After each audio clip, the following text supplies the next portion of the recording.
وانشق البحار. Bismillahirrahmanirrahim. Alhamdulillah wassalatu wassalamu ala Rasulillah wa ala alihi wa sahbihi wa man tabi'ahu bi ihsanin ila yaumil qiyamah. Amma ba'du. Kita melanjutkan tentang sejarah perjalanan hidup Nabi kita Muhammad sallallahu alaihi wasallam. Dan kita masih membahas perjalanan hidup beliau sebelum beliau diangkat menjadi seorang nabi.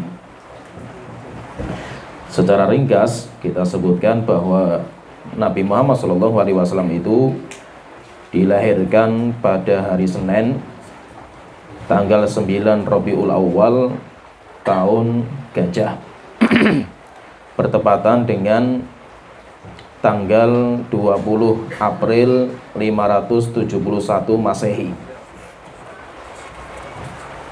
Beliau bersama ibunya cuma 7 hari. Setelah itu beliau dibawa ke Bani Sa'ad, kemudian diasuh sama Halimah Sa'diyah, dan tinggal di Bani Sa'ad sampai 4 tahun. Kemudian nanti setelah 4 tahun datang malaikat Jibril, kemudian membedah dada beliau. Akhirnya Halimah ketakutan kalau Nabi Muhammad itu meninggal dunia, akhirnya dikembalikan kepada ibunya. Setelah itu Rasulullah SAW ketika umur 4 tahun beliau kembali kepada ibunya, dirawat sama ibunya sampai ibunya beliau itu ingin mengajak Nabi Muhammad mengunjungi kuburan bapaknya yang ada di Madinah. Setelah itu berangkatlah Rasulullah bersama ibunya, bersama kakeknya Abdul Muttalib, dan bersama budaknya Abdullah, Ummu Aiman. Kemudian tinggal di Madinah beberapa bulan, setelah itu pulang.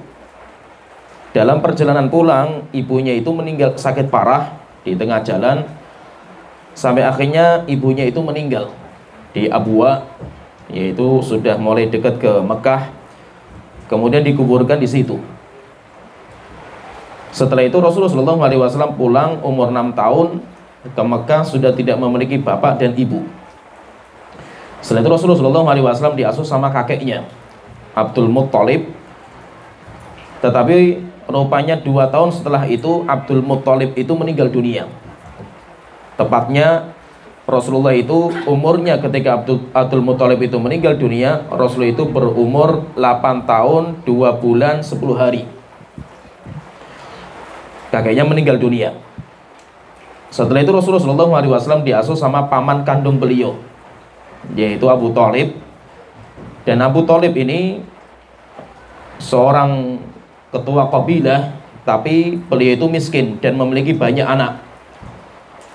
Rasulullah SAW itu, Nabi Muhammad itu disayangi oleh pamannya Abu Thalib itu melebihi anak-anaknya sendiri. Sehingga Abu Thalib itu sangat sayang dan cinta sekali kepada Nabi Muhammad SAW. Berarti bersama Abu Thalib itu Rasulullah itu umurnya sudah 8 tahun bersama beliau, bersama Abu Thalib. Kemudian nanti ketika umur 10 tahun Rasulullah SAW itu dijadikan sebagai wasilah untuk minta air hujan di zaman itu. Sampai akhirnya ketika orang-orang itu berdoa kepada Allah Ta'ala, yaitu orang kafir Quraisy, berdoa kepada Allah Ta'ala menjadikan Nabi Muhammad itu sebagai perantara, ditaruh di depan. Setelah itu mereka itu minta kepada Allah dengan Nabi Muhammad SAW yang masih kecil. Sampai setelah itu akhirnya diturunkan air hujan sama Allah Ta'ala. Kemudian ketika umurnya Rasulullah SAW menginjak 12 tahun, maka Abu Thalib itu mulai mengajak dagang. Sampai akhirnya perjalanan ke Syam. Tetapi perjalanan pertama ini Rasulullah dan rombongan itu dicegat sama seorang pendeta namanya Buhairah, karena melihat tanda-tanda kenabian itu ada pada diri anak ini. Diundang makan mereka itu sama Buhairah. Setelah itu terjadi diskusi, siapa anak muda ini, yaitu anak kecil ini. Akhirnya dijelaskan, kemudian dia mengatakan ini adalah Nabi akhir zaman. Akhirnya Abu Thalib bertanya, kok bisa kamu tahu itu? Maka Abu Hurairah mengatakan, karena saya melihat dia itu kalau berjalan tidak ada batu dan pohon kecuali sujud kepadanya, dan batu pohon itu nggak akan sujud kecuali kepada Nabi. Kemudian dibuka punggung belakangnya itu ada stempel kenabian, yaitu stempel kenabian itu daging yang nonjol di punggung kayak daging apel.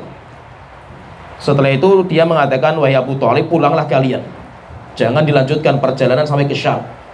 Saya takut kalau orang-orang Yahudi tahu, nanti ini anak ini akan dibunuh sama mereka.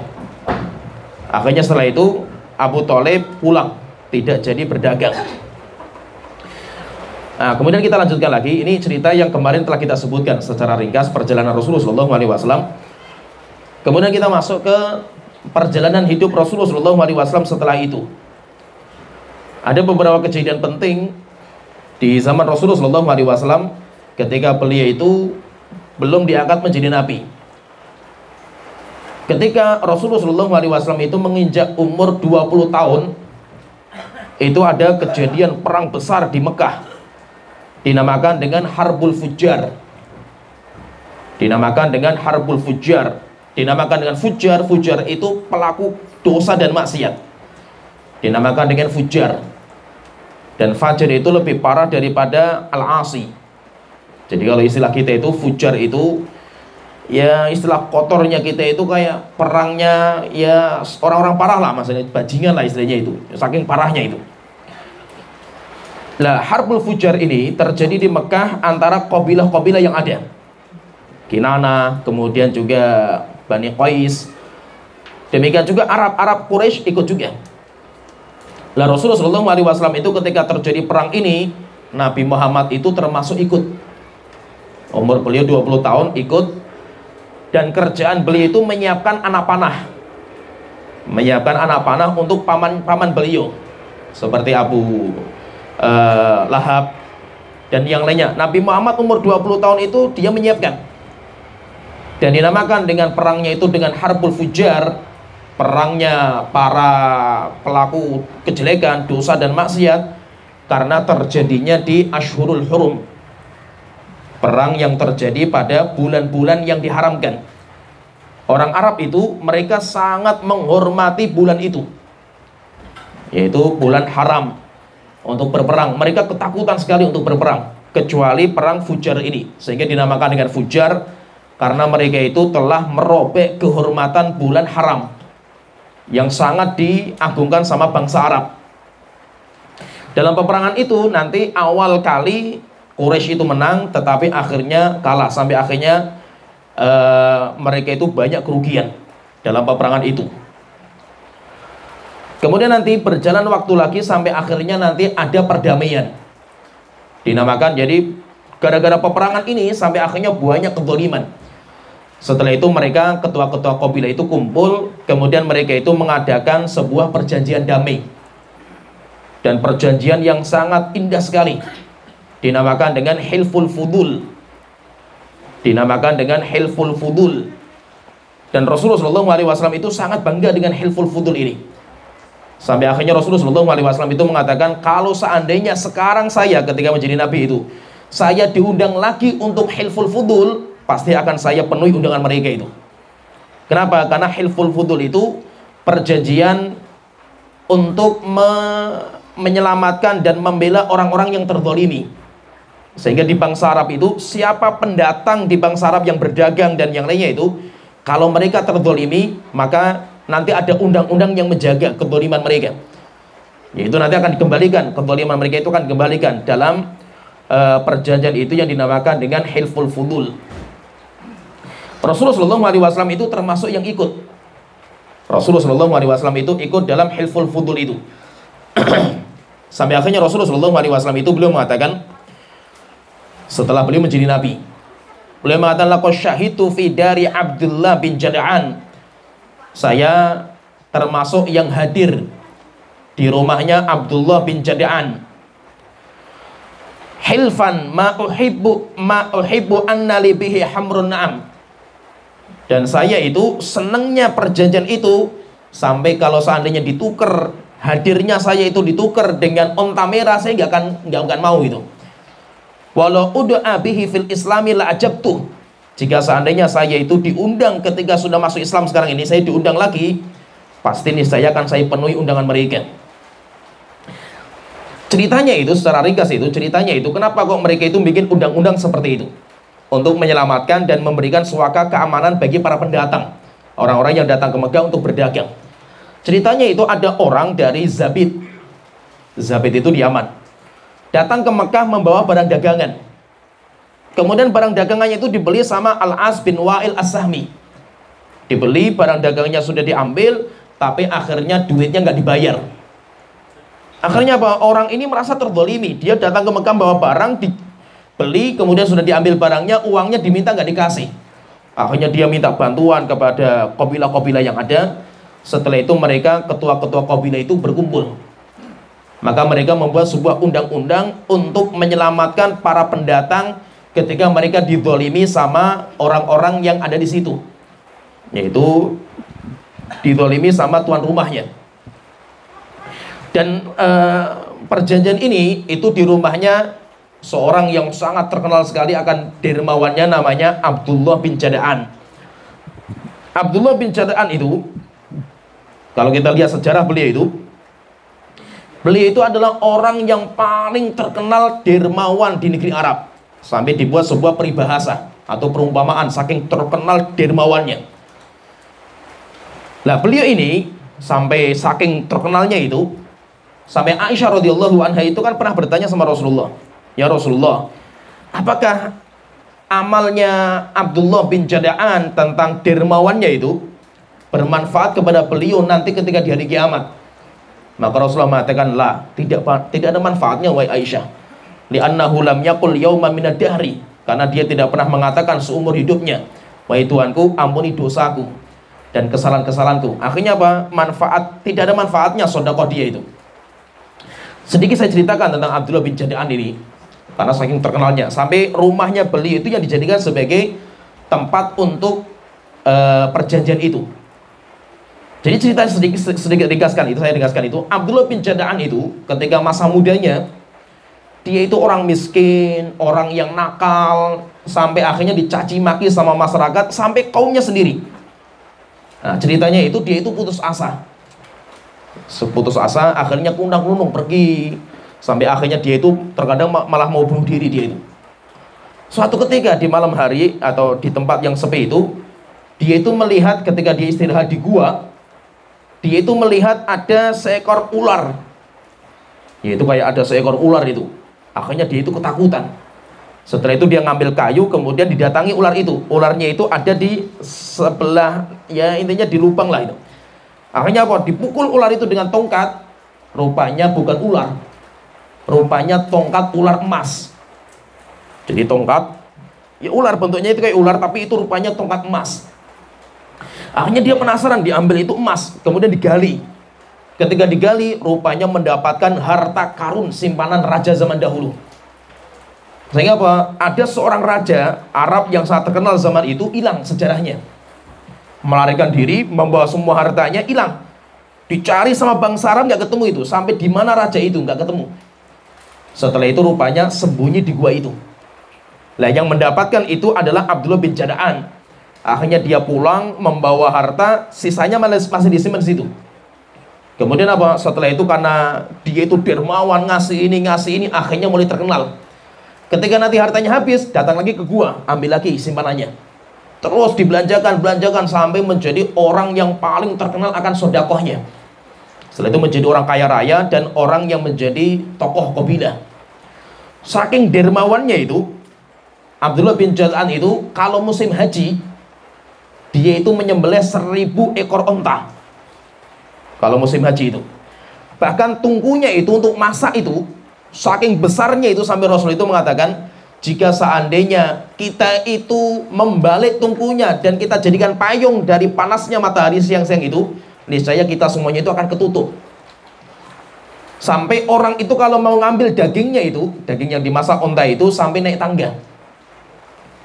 Maka orang itu kalau makan saking banyaknya yang antri itu, maka tempat makannya itu dibuat soft 3. Orang yang berjalan itu tempat makannya rendah. Kemudian orang yang duduk, Kemudian orang yang naik onta itu juga nggak bisa ngambil. Jadi orang naik onta itu tinggal ngambil saja makan, tidak usah turun gitu. Jadi dibuat makanannya itu soft-soft. Dermawannya luar biasa. Sampai ketika dia itu melihat di Syam itu, waktu itu ada paceklik di Syam itu, sampai dia itu mengirim 2000 ekor onta dikirim ke Syam membawa semua makanan, dibawa ke Syam sampai akhirnya terkenal juga di Syam itu. Ini orang ini dermawannya luar biasa. Tetapi karena dia itu nggak beriman kepada Allah Ta'ala, akhirnya meninggal dunia, maka amalannya tidak ada manfaatnya nanti di hari kiamat. Kemudian kejadian berikutnya, kejadian yang penting juga, yaitu Rasulullah SAW ini ketika sudah mulai dewasa, Rasulullah SAW itu butuh kerjaan.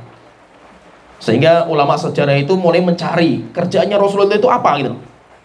Sebelum, yaitu ketika masa-masa beliau itu sudah mulai dewasa itu, ada yang mengatakan Rasulullah itu ya kerjaannya itu pengembala kambing, mendapatkan upah dari hasil kerjanya mengembala kambing.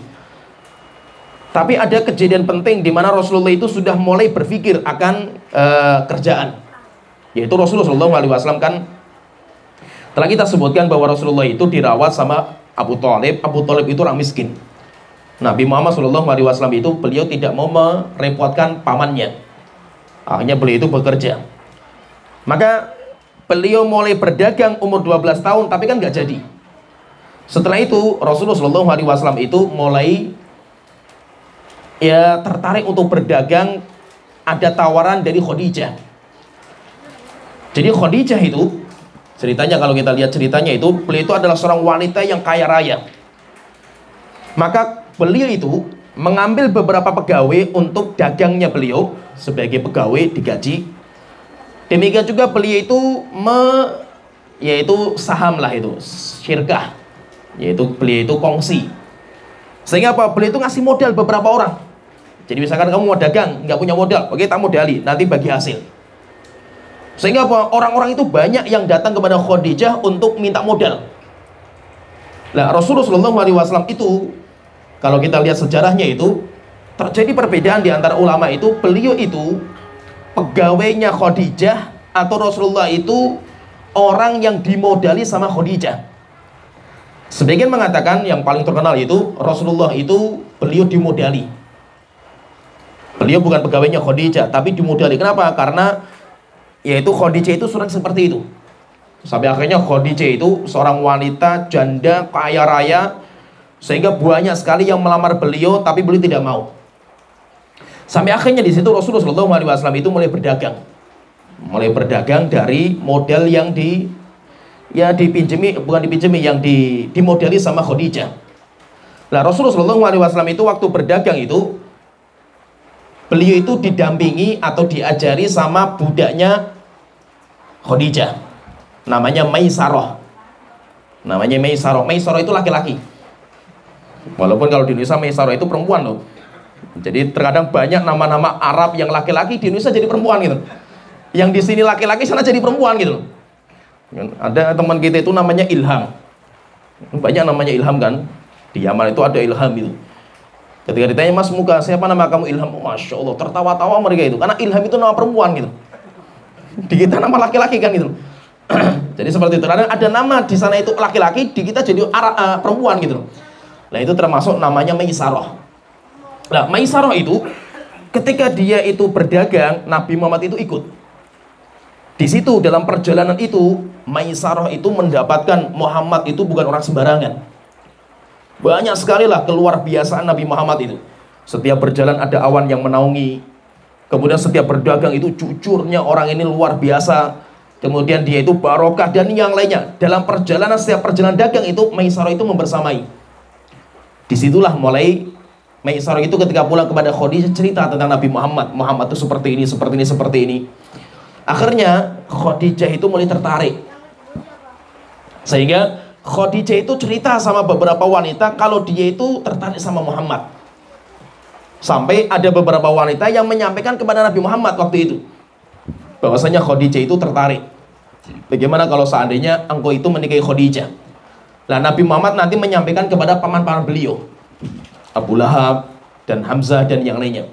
Akhirnya paman-pamannya itu datang kepada Khadijah untuk melamarkan. Tapi Nabi Muhammad itu tidak mau merepotkan mereka, sehingga memang Rasulullah itu sudah dibentuk karakternya itu karena gemblengan dari Allah Ta'ala itu luar biasa. Nabi Muhammad itu yaitu bukan orang yang manja, bukan orang yang yang mutungan, bukan orang yang mentalnya itu lemah, bukan. Rasulullah itu mentalnya kuat karena gemblengan dari Allah Ta'ala.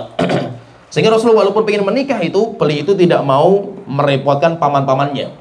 Maka dari hasil pekerjaan beliau, dagang-dagang itu dikumpulkan sampai akhirnya Rasulullah itu memiliki modal.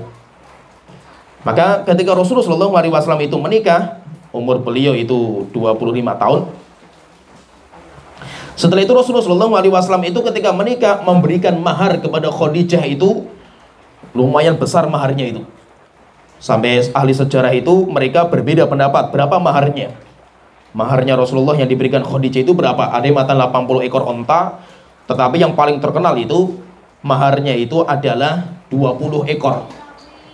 Maharnya itu 20 ekor onta. Dan itu menunjukkan bahwasanya orang-orang Arab itu ketika mereka itu menikah itu memang wanita itu sangat dihormati.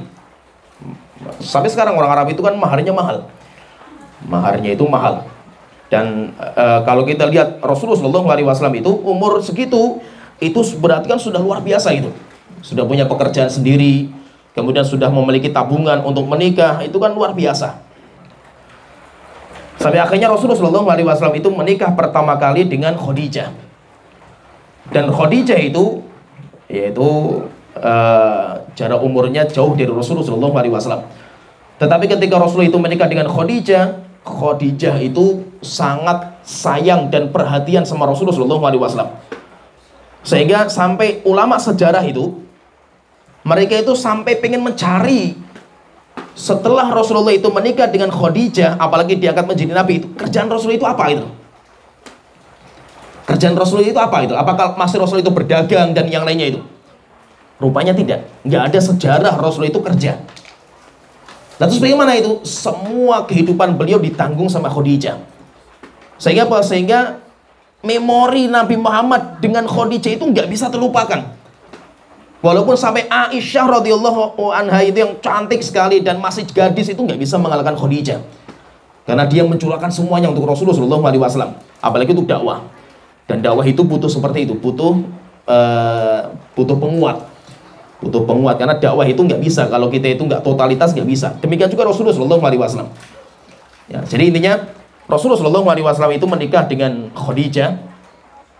Dan nanti dari pernikahan beliau itu Rasulullah SAW itu memiliki semua anak beliau, kecuali satu anak yang bukan dari Khadijah, tetapi nanti dari budaknya beliau, yaitu Rasulullah SAW menikah. Kemudian Rasulullah itu nanti memiliki 6 anak dari Khadijah. Rasulullah memiliki 6 anak dari Khadijah. Anaknya yang laki-laki 2 dari Khadijah, yang perempuan 4, yang 2 yang laki-laki semuanya meninggal ketika masih bayi. Sedangkan yang 4 itu semuanya mendapatkan zaman kenabian dan semuanya beriman sama Rasulullah SAW, dan semuanya meninggal dunia zamannya Rasulullah masih hidup, kecuali 1, yaitu Fatimah. Dan Fatimah pun umurnya nggak lama. Nah, sehingga setelah itu berarti Rasulullah SAW itu sekarang sudah memiliki keluarga, memiliki istri, memiliki anak. Di waktu itu wallahu alam, ceritanya apakah Rasul itu masih melanjutkan dagang bersama Khadijah atau tidak, wallahu alam. Tetapi yang dicari oleh para ulama itu setelah Nabi, setelah Rasul diangkat menjadi Nabi itu, apakah Rasul itu masih menjadi pedagang atau tidak, itu yang dicari. Informasi itu belum ketemu, yaitu riwayatnya. Saya pun mencari, belum ketemu riwayatnya itu. Kemudian setelah itu berjalan waktu lagi sampai akhirnya ada kejadian besar. Ketika Nabi Muhammad itu umurnya 35 tahun. Berarti 5 tahun sebelum diangkat menjadi Nabi. Yaitu perobohan Ka'bah. Jadi ceritanya ini berarti ini cerita terakhir sebelum Rasulullah SAW itu nanti diangkat menjadi Nabi. Jadi sebelum Rasulullah diangkat menjadi Nabi itu ada kejadian besar, yaitu Ka'bah itu roboh. Ceritanya itu Ka'bah zaman dulu itu nggak ada atapnya, sehingga atapnya itu terbuka. Maka ada cerita itu orang-orang, yaitu ada pencuri Jadi orang-orang itu kalau sodakoh, jadi Ka'bah itu kan persegi seperti ini, atapnya itu nggak ada atapnya, kemudian ada pintunya. Orang-orang yang sodakoh itu nanti harta sodakoh itu dimasukkan ke dalam Ka'bah, sehingga dalam Ka'bah itu ada harta sodakohnya mereka.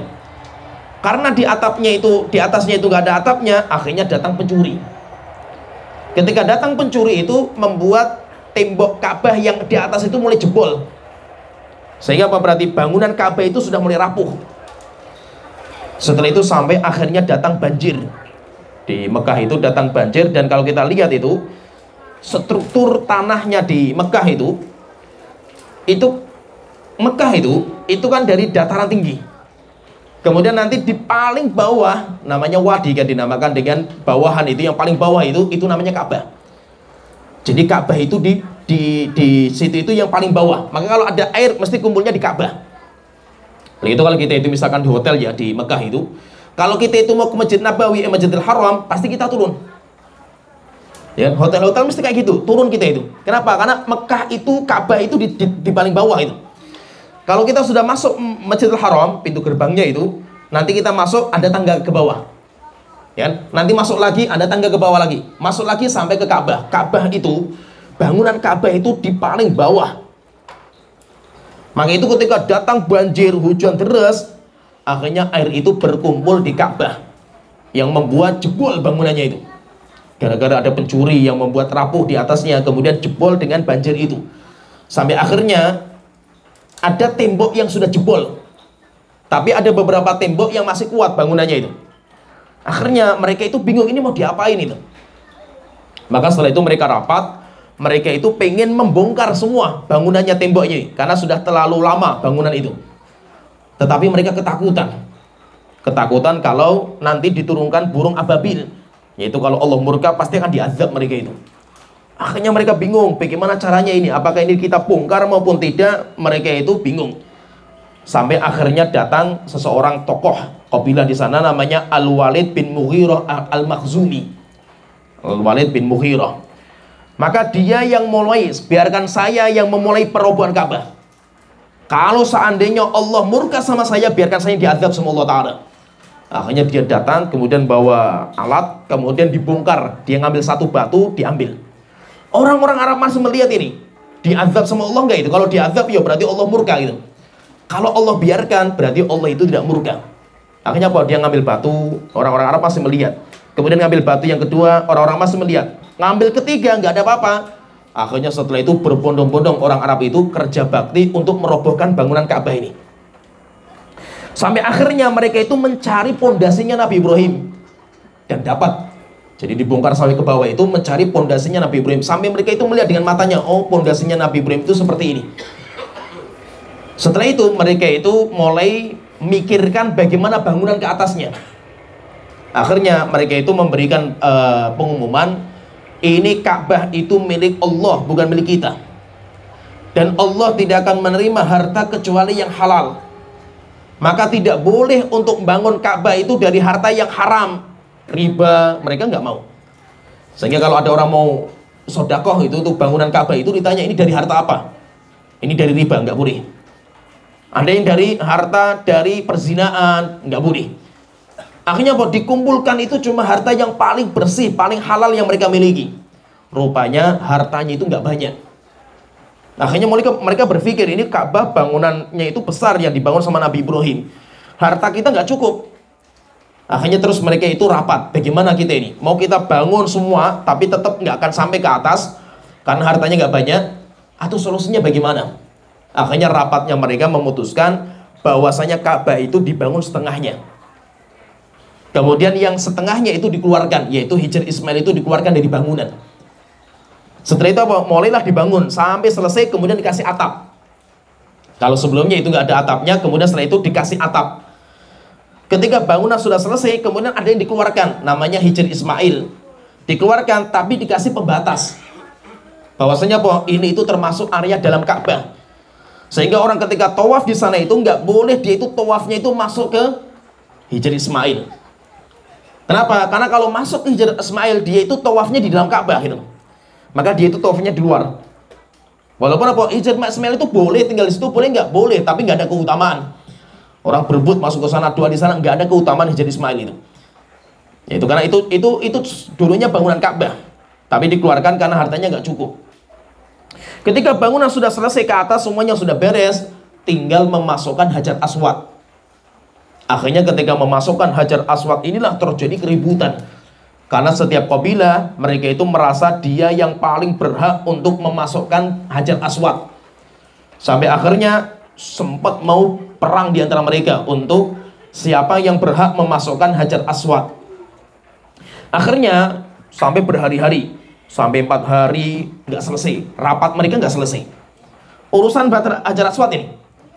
Kemudian lanjut lagi, besok rapat lagi, belum selesai. Sampai akhirnya sudah mau berperang mereka itu. Sampai akhirnya nanti ketika sudah 6 hari, ada seseorang yang memiliki pendapat. Namanya Abu Umayyah bin Mughirah al-Makhzumi. Dia mulai memunculkan pendapat sampai akhirnya mereka semuanya ridho. Apa pendapat dia itu? Dia mengatakan, sudah gini sajalah, kita selesaikan urusan khilaf kita itu, rebutan kita masalah Hajar Aswad itu, kita selesaikan gini saja. Siapa yang besok pertama kali masuk pintu Ka'bah, maka dia yang berhak untuk menjadi hakim kita. Akhirnya mereka sepakat, oke, kita lihat siapa besok yang akan masuk itu. Akhirnya semua mata ketua kabilah itu melihat, memantau dari jauh siapa ini orang yang pertama kali di besoknya itu yang pertama kali masuk Ka'bah. Tiba-tiba Nabi Muhammad SAW umur 35 tahun, berarti kan belum menjadi tokoh, sehingga tidak ikut rapat waktu penetapan itu. Akhirnya ketika lihat Muhammad itu masuk, maka semuanya mengatakan hadzal amin, ini orang yang terpercaya. Radinahu, kami semuanya ridho kepada dia sebagai hakim kita. Akhirnya apa? Setelah itu Muhammad dipanggil, didudukkan sama mereka. Wahai Muhammad, ini kita punya permasalahan seperti ini, seperti ini, seperti ini. Bagaimana pendapat kamu? Akhirnya Rasulullah mengatakan gini saja, kalau pendapat saya, kita ambil kain, kemudian nanti Hajar Aswad ditaruh di atas kain, dan setiap ketua kabilah memegang kain itu dengan tangannya, tangan kanannya, sampai diangkat ke atas, semuanya itu megang. Sehingga apa? Semuanya itu kabilah itu punya bagian untuk angkat Hajar Aswad. Nanti kalau sudah sampai di tempatnya, nanti akan saya masukkan Hajar Aswad itu ke dalam. Akhirnya semuanya mengatakan ridho, setuju. Setelah itu apa? Diambilkan kain, kemudian ditaruh, kemudian semua kabilah mengangkat, setelah itu dimasukkan sama Rasulullah SAW. Nah, jadi intinya pembangunan Ka'bah ini selesai ketika Nabi Muhammad itu umur 35 tahun. Itu kejadian yang paling penting. Dan mereka semuanya itu ridho dengan Rasulullah, dan mereka itu semuanya setuju. Karena Rasul itu terkenal sebagai orang yang amin. Tapi sedikit ini saya sedikit cerita tentang masalah Ka'bah ya. Ya cerita sedikit lah masa. Jadi bagaimana sih sejarah pembangunan Ka'bah itu kayak apa? Dan itu menunjukkan apa? Menunjukkan ketakwaan itu penting. Sehingga kita itu selama masih punya Allah Ta'ala itu nggak perlu kita itu khawatir masalah dunia kita atau apa saja itu. Masih ini penting sekali, faedah ini penting. Oleh itu keimanan itu, kalau kita itu sudah iman kuat kepada Allah Ta'ala, tawakal kita hanya kepada Allah Ta'ala, nanti Allah yang akan membukakan semua pintu itu. Jadi kalau kita perhatikan itu, Saudi Arabia sampai sekarang itu menjadi negara yang aman, tentram, nyaman itu sebenarnya karena kesolehan seorang wanita. Cuma satu wanita itu, karena kesolehan dia itu barokahnya sampai sekarang itu. Yaitu ceritanya ini secara ringkas ya, saya ceritakannya. Penting bahwasanya kita itu masih punya Allah Ta'ala, walaupun sendirian beli itu. Tapi Masya Allah itu, ketika kita itu iman kita kokoh kepada Allah Ta'ala, nggak ada yang perlu kita khawatirkan. Yaitu ceritanya itu kan Nabi Ibrahim alaihissalam itu, beliau itu kan tinggal di Palestina. Nabi Ibrahim punya istri, namanya Sarah, wanita yang sangat cantik tetapi mandul. Sarah itu nggak punya anak. Namanya seorang laki-laki itu, tetap dia itu pengen punya anak. Suatu ketika Nabi Ibrahim itu pergi ke Mesir, ketemu dengan Fir'aun yang ada di Mesir, dan Fir'aunnya zaman itu, zamannya Nabi Ibrahim itu pecinta wanita. Sehingga setiap wanita yang masuk ke Mesir cantik mesti ditangkap. Termasuk Ibrahim. Ibrahim berangkat sama istrinya, datang ke Mesir, ditangkap. Ditanya Ibrahim itu, siapa ini wanita ini, wahai laki-laki, ini siapanya kamu? Nabi Ibrahim pun takut juga. Akhirnya Nabi Ibrahim mengatakan, hadhi ukhti, ini saudari saya. Akhirnya Ibrahim dilepas, wanitanya ditangkap, bawa ke kerajaan. Sampai di kerajaan, Fir'aun itu melihat wanita ini cantik sekali itu. Akhirnya langsung dibawa ke kamar sampai telanjang Fir'aun ini. Sampai akhirnya mau diperkosa. Setelah itu nanti Sarah itu berdoa, sampai akhirnya Fir'aun itu diikat, nggak bisa gerak. Minta dilepaskan, akhirnya berdoa lagi Sarah, kemudian lepaskan, kemudian pengen memperkosa lagi, diikat lagi. Sampai 3 kali, setelah itu dilepaskan, Fir'aun ketakutan, kemudian memberikan hadiah kepada Sarah itu seorang wanita. Seorang wanita namanya Hajar. Namanya Hajar, itu hadiah dari Fir'aun kepada Sarah. Nanti pulang, Sarah itu memberikan wanita itu kepada Nabi Ibrahim. Sehingga Hajar itu tetap statusnya sebagai budak. Dia bukan istrinya Nabi Ibrahim, tapi statusnya tetap menjadi budak. Dari Hajar ini, Nabi Ibrahim itu memiliki anak laki-laki yang pertama. Anak laki-laki yang pertama namanya Ismail. Ketika memiliki anak pertama, akhirnya Sarah itu mulai cemburu. Setelah itu Allah perintahkan kepada Nabi Ibrahim untuk memindahkan Hajar bersama putranya laki-laki yang pertama itu, pindahkan sampai ke Mekah. Luar biasa itu. Maka itu Nabi Ibrahim itu nabi yang luar biasa tingkatan imannya itu. Kenapa? Diuji sama Allah bermacam-macam dan sukses Nabi Ibrahim itu. Itu diuji dengan ujian yang luar biasa lah itu. Masya Allah ujiannya itu. Coba bayangkan seorang laki-laki, seorang bapak, dia sudah tua renta, nggak punya anak, tiba-tiba punya anak. Wajar kalau dia itu cinta sama anaknya itu. Rupanya Allah itu cemburu. Allah itu cemburu. Akhirnya Allah ingin mengetes, dia itu lebih cinta kepada Allah atau kepada putranya. Akhirnya dipindahkanlah ini sampai ke Mekah. Ketika dibawa Mekah, antara Palestina sampai ke Mekah itu perjalanan 30 hari. Sampai ke Mekah, Mekah itu negara nggak punya apa-apa itu. Yaitu nggak ada air, nggak ada tumbuhan, nggak ada binatang, nggak ada orang. Akhirnya ditaruh di lembah situ. Akhirnya ketika sudah ditaruh, diberikan bekal 1 dirigen air, dirigennya zaman dulu lah, 1 dirigen air, 1 kandi kurma. Ketika sudah selesai, Nabi Ibrahim pulang. Ketika pulang, otomatis Hajar ini kan ketakutan kan, sendirian di situ sama anaknya masih bayi. Akhirnya dikejar sama Hajar. Wah Ibrahim, apakah kamu tega menaruh kami di sini gitu loh? Nggak ada air, nggak ada tumbuhan, nggak ada binatang, nggak ada manusia. Nabi Ibrahim itu saking nggak teganya sampai beliau itu nggak berani menatap. Ngomong saja nggak bisa Nabi Ibrahim itu. Akhirnya berjalan lagi terus sampai 3 kali. Setelah itu ditanya, Ibrahim, saya ingin bertanya, apakah ini perintah Allah? Allahu amaraka bihadza. Apakah memang ini perintah Allah wahai Ibrahim? Maka Nabi Ibrahim mengatakan, iya, ini perintah Allah. Maka Hajar mengatakan, falan yudayyi'anullahu abadan. Kalau memang ini perintah Allah, Allah tidak akan menyanyiakan kita. Silakan Ibrahim pulanglah. Setelah itu apa? Allah nanti akan menguji tentang bagaimana mentalnya Hajar itu akan diuji. Nggak mungkin sembarangan gitu. Orang mengatakan saya beriman, setelah itu nggak diuji, nggak mungkin gitu. Allah akan menguji dia, bagaimana mentalnya dia itu. Akhirnya setelah itu, ya disitulah Hajar itu bersama putranya sampai minum, makan kurma, habis bekalnya itu. Setelah itu Ismail nangis terus, kemudian bingung ini wanita ini. Dia itu menanti-nanti kalau ada musafir yang lewat sini. Akhirnya dia naik gunung Sofa, dipantau nggak ada orang. Setelah itu pindah ke gunung Marwa, dipantau nggak ada lagi. Terus sampai 7 kali. Setelah itu datang malaikat Jibril, kemudian menghentakkan kaki. Setelah itu keluar air Zam-Zam. Sampai akhirnya mulailah kehidupan itu ada karena air. Setelah itu burung-burung mulai datang, kemudian orang-orang Yaman mulai datang, sampai akhirnya menjadi sebuah negara. Ya, kemudian setelah itu akhirnya Nabi Ibrahim itu pergi ke sana. Karena kalau kita lihat itu sampai khilaf juga di antara para ulama, Nabi Ibrahim itu berapa kali ke Mekah. Kalau kita perhatikan itu nanti kan ada penyembelihan. Berarti kan Nabi Ibrahim itu ke sana gitu. Nabi Ibrahim itu ke sana ketika Ismail itu masih kecil atau masih muda gitu, belum menikah, karena terjadi penyembelihan itu kan masih kecil. Kan itu diuji lagi sama Allah Ta'ala itu, yaitu untuk menyembelih putranya. Sampai akhirnya kan disembelih, kan gak jadi. Setelah itu diganti sama Allah Ta'ala dengan domba. Kemudian nanti ada cerita lagi, Nabi Ibrahim itu kesana lagi, ke Mekah lagi dalam kondisi ibunya sudah meninggal, yaitu Hajarnya itu sudah meninggal. Kemudian mendapatkan Ismail itu sudah menikah. Kan ceritanya dalam hadis yang sahih kan seperti itu. Akhirnya ditanya, itu mana rumahnya Ismail? Ditanya rumahnya Ismail, Ismail gak ada. Ditanya istrinya itu, kamu siapa itu? Saya istrinya Ismail.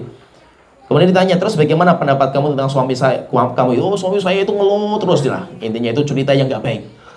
Hanya kata Nabi Ibrahim, sudah nanti tolong sampaikan kalau suami kamu pulang, datang orang tua ke sini, kemudian menyampaikan nasihat, tolong daun pintu itu diganti. Akhirnya benar. Nanti Nabi Ibrahim pulang, setelah itu pulang Nabi Ismail dari berburu. Kemudian menceritakan tadi ada tamu, kata istrinya ini, kemudian memerintahkan untuk mengganti daun pintunya. Akhirnya kata Ismail, itu bapakku. Dan daun pintu itu maksudnya kamu. Akhirnya apa? Diceraikan sama Nabi Ismail. Setelah itu Nabi Ismail menikah lagi dengan anak ketua kabilah dari Jurhum. Setelah itu Nabi Ibrahim datang lagi. Datang ke sana, rumahnya itu istrinya sudah beda ya. Setelah itu ditanya, mana suami kamu? Suami saya sedang berburu. Ditanya terus bagaimana keluarga kamu dengan Ismail itu? Oh, ceritakan yang baik-baik saja itu. Akhirnya mengatakan, ya beritahu saja kepada suami kamu nanti kalau pulang datang orang tua ke sini, kemudian memberikan wasiat daun pintunya itu ditetapkan. Akhirnya setelah itu pulang sampai akhirnya ditetapkan, yaitu karena itu istrinya. Dari pernikahan ini nanti Nabi Ismail itu memiliki 12 anak laki-laki. 12 anak laki-laki itu nanti menjadi kabilah yang besar. Sampai akhirnya adalah kehidupan di Mekah itu mulai ada kehidupan karena 12 kabilah. Kemudian nanti ada pembangunan Ka'bah. Yang mulai kan nanti pembangunan Ka'bah itu Nabi Ismail sudah mulai dewasa. Kemudian diperintahkan untuk bangun Ka'bah dan tetap tempatnya itu Allah yang menetapkan. Sehingga Nabi Ibrahim yang meletakkan batu, Nabi Ismail yang membantu. Nabi Ismail yang membantu sampai akhirnya dibangun bangunan sama Nabi Ibrahim itu besar. Kemudian Ka'bah ini yang akan kita bicarakan, Ka'bah ini Ka'bah pertama atau rumah Allah pertama yang dibangun di muka bumi ini. Yang dibangun sama Nabi Ibrahim. Sampai akhirnya nanti ada rumah Allah yang kedua, yaitu Masjidil Aqsa. Masjidil Aqsa itu yang kedua. Jarak pembangunan antara Ka'bah dan Masjidil Aqsa itu 40 tahun jaraknya. Jadi Ka'bah dulu, setelah itu baru Masjidil Aqsa. Yang menjadi khilaf di antara para ulama itu, Masjidil Aqsa itu yang bangun siapa? Ada yang mengatakan Nabi Ibrahim itu yang meletakkan pondasi tapi belum dibangun. Ada yang mengatakan itu Nabi Ishak yang meletakkan, dan yang lainnya itu sampai akhirnya mengatakan itu intinya terjadi khilaf di antara para ulama tentang siapa pertama kali yang membangun Masjidil Aqsa. Kalau Masjidil Haram itu jelas Nabi Ibrahim bersama putranya. Nah di situ itu Nabi Ibrahim itu selesai bangun Ka'bah itu berdoa, dan banyak sekali doa beliau itu. Nah, di antara doa beliau itu Nabi Ibrahim itu mengatakan, Rabbana wa ba'ath fihim rasulan minhum. Tuhanku, tolong utuslah untuk keluarga saya yang ada di sini itu seorang rasul dari kalangan mereka. Yang nanti rasul itu akan membacakan kepada mereka ayat-ayat engkau dan membersihkan diri mereka, dan sampai akhirnya nanti Nabi Muhammad, itulah doanya Nabi Ibrahim. Sehingga Rasul ketika ditanya itu, wahai Rasulullah, awal kali kenabian engkau itu dari mana? Maka Rasulullah mengatakan, bidakwati abina Ibrahim. Saya itu menjadi nabi itu karena doa bapak saya, yaitu Nabi Ibrahim. Kemudian Ka'bah ini berjalan seperti ini terus sampai zaman Rasulullah itu. Sebagian mengatakan seperti itu, zaman Rasulullah itu akhirnya dibongkar. Tapi pondasinya itu masih ada. Bangunan atasnya dibongkar, pondasinya itu belum dirubah. Nah, ketika Rasulullah itu di akhir-akhir hayatnya beliau itu, Rasul itu mengatakan kepada Aisyah, wahai Aisyah, jika seandainya kaum kamu ini, yaitu orang Mekah itu, bukan orang baru masuk Islam, akan saya hancurkan itu bangunan Ka'bah itu. Karena saya tahu itu bangunan itu nggak semua. Kemudian akan saya ganti dengan bangunan Nabi Ibrahim.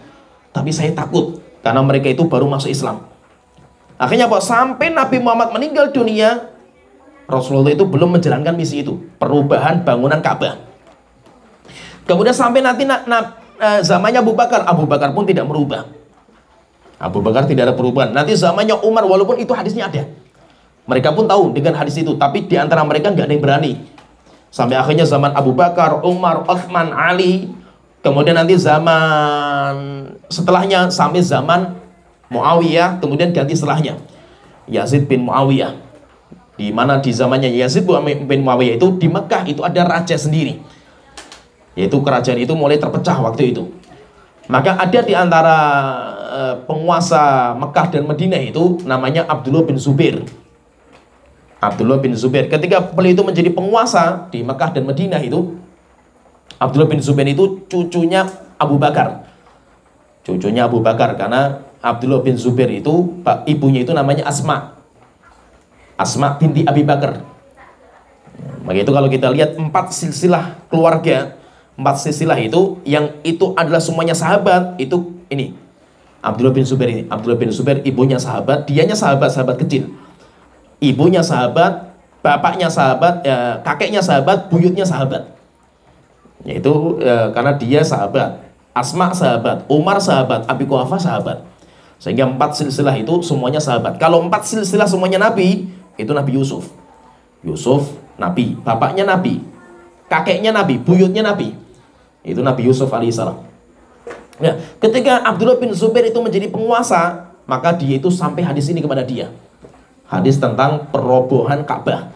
Akhirnya dia mengatakan, saya akan jalankan hadis ini. Kenapa? Karena nggak ada apa yang menghalangi ada. Zaman Rasulullah mungkin Rasulullah masih takut. Kondisi Arab yang baru masuk Islam. Sekarang mereka sudah lama masuk Islam itu. Akhirnya bahwa dia mengumumkan, besok akan saya bongkar Ka'bah. Ketika dia itu ngomong seperti ini, nggak ada orang yang berani. Karena takut kalau diazab sama Allah Ta'ala. Akhirnya dia ngambil alat, ngambil satu batu. Orang semuanya minggir semua, nggak ada yang berani itu. Kemudian ngambil batu yang kedua, ketiga, nggak ada apa-apa. Akhirnya orang berdatangan untuk membongkar. Setelah itu mereka mencari pondasinya. Mana pondasi Nabi Ibrahim? Akhirnya dapat pondasinya, dari situlah dibangun. Tapi rupanya sampai akhirnya selesai dibangun, Ka'bah itu besar seperti bangunan Nabi Ibrahim. Tapi rupanya Abdullah bin Zubair itu nggak lama menjadi pemimpin. Setelah itu dia perang sama Hajjaj bin Yusuf, kalah sampai dicincang sama Hajjaj bin Yusuf. Kan sampai dia bersembunyi itu. Sampai Abdullah bin Zubair itu kan sembunyi di Ka'bah. Kemudian Ka'bahnya di Minjanik itu di meriam sama Hajjaj bin Yusuf sampai jebol. Setelah itu ditangkap, dicincang sama dia itu. Sampai sebelum kalahnya itu kan Abdullah bin Zubair kan datang kepada ibunya. Tanya sama Asma, "Wahai ibuku, saya perang sama Hajjaj bin Yusuf ini bakalan kalah. Kalau saya kalah itu, Hajjaj bin Yusuf itu sudah ngomong kalau dia bisa menangkap saya akan dicincang sama dia itu. Bagaimana pendapat engkau ya ibuku?" Maka ibunya mengatakan, "Ya anakku, satenya kambing itu kalau dipotong-potong itu kalau sudah mati itu nggak sakit gitu. Itu sakitnya itu cuma mati saja gitu. Kalau sudah mati mau dipotong, mau dibakar itu nggak ada rasanya itu bagi yang sudah mati itu." Akhirnya tetap kuat, akhirnya kalah juga. Setelah itu dicincang, setelah itu bangunan Ka'bah dibongkar lagi. Dibangun kecil, ya, bangun kecil. Itu masanya Yazid. Setelah itu apa? Dengar kabar kalau hadis itu, akhirnya dia menyesal. Akhirnya datang raja berikutnya, bongkar lagi, dibangun besar lagi. Terus seperti itu sampai zamannya Imam Malik. Zamannya Imam Malik, raja itu membongkar lagi Ka'bah, bangunan diganti lagi itu. Maka beliau mengatakan, jangan sampai ada raja setelah ini yang menjadikan Ka'bah sebagai lu'batul muluk, permainan para raja. Datang raja ngerubah Ka'bah, datang raja lagi ngerubah Ka'bah lagi itu. Akhirnya kata Imam Malik, setelah ini sudah gak ada lagi. Akhirnya ucapan Imam Malik itu didengar sama raja-raja yang setelahnya, sampai sekarang gak ada perubahan. Nah itu sekarang itu Ka'bah kita itu Ka'bah setengah. Ka'bah setengah yang mana Hijr Ismail itu dikeluarkan. Kenapa? Karena terjadi perubahan-perubahan seperti itu. Intinya kalau kita perhatikan di sini sejarahnya Rasulullah SAW, kita kembali ke sejarahnya beliau. Untuk diangkat Rasulullah menjadi seorang nabi nanti umur 40 tahun, itu Allah itu menggembleng Rasulullah itu mentalnya mental kuat. Sehingga tidak mudah untuk menghadapi fitnah, menghadapi ujian. Apalagi Rasulullah SAW, ujian dakwah itu nggak main-main. Demikian juga apa? Kita pengen masuk surga, kita itu pengen berdakwah itu nggak mungkin nggak diuji sama Allah Ta'ala itu. Ujian itu berat sekali. Terus bagaimana caranya itu? Mental. Kita itu harus kuatkan mental. Kalau kita itu masih punya Allah Ta'ala, nggak ada yang perlu kita khawatirkan. Tetapi bagaimanapun Rasulullah itu, beliau itu berat sekali ujiannya, dan beliau masih punya Allah Ta'ala lah. Tetapi beliau itu butuh istri yang mendukung dakwahnya beliau. Beliau juga butuh teman-teman. Sehingga apa? Abu Bakar, Uthman itu orang-orang yang luar biasa lah membela Rasulullah SAW mati-matian. Berarti menunjukkan apa? Dakwah itu butuh penguat. Seperti Rasulullah butuh penguat dari istrinya, dari sahabat-sahabatnya. Demikian juga kita. Berdakwah itu butuh penguat dari tim-tim orang-orang yang akan menolong dakwah kita. Kenapa? Karena ujian itu akan ada, nggak mungkin tidak gitu. Ujian itu akan ada. Nabi Muhammad orang yang seperti itu saja diuji sama Allah Ta'ala, apalagi kita. Sehingga ujian itu akan menggembleng diri kita dan akan memfilter siapa yang berhasil dan tidak. Kalau nggak berhasil mesti akan mutung dengan ujian-ujian itu.